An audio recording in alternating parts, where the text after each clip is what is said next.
ruas neste domingo, exigindo o fim da corrupção e pedindo o impeachment da presidente Dilma Rousseff. Pela primeira vez, o ex-presidente Luiz Inácio Lula da Silva foi também fortemente criticado pelos manifestantes. Mas você tá fazendo o quê? Filmando. Ah, você não bateu foto. Em relação à última de abril, ela reuniu um número maior de manifestantes hoje. Para o Instituto Datafolha, Olha o jeito que toma, amor. 100.000 pessoas Tá. participaram do protesto na Paulista. Hoje o Instituto contou 135 mil.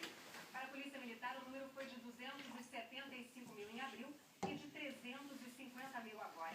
E para os Olha com quem aprende, né? manifestantes em abril. E agora entre 900 mil e 1,5 milhão. Olha o pai ensinando coisa errada, tomar refrigerante.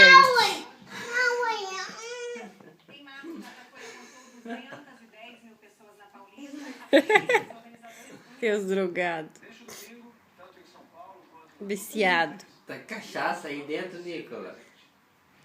Tem açúcar, né? Não é? Tem açúcar?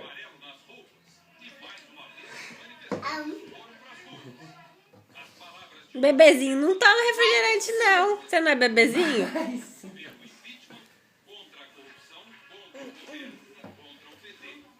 Quem vê pensa que é viciado, né? Mas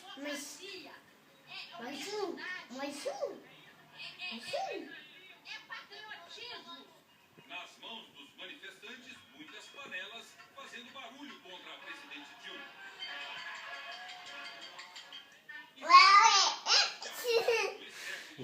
Molhou?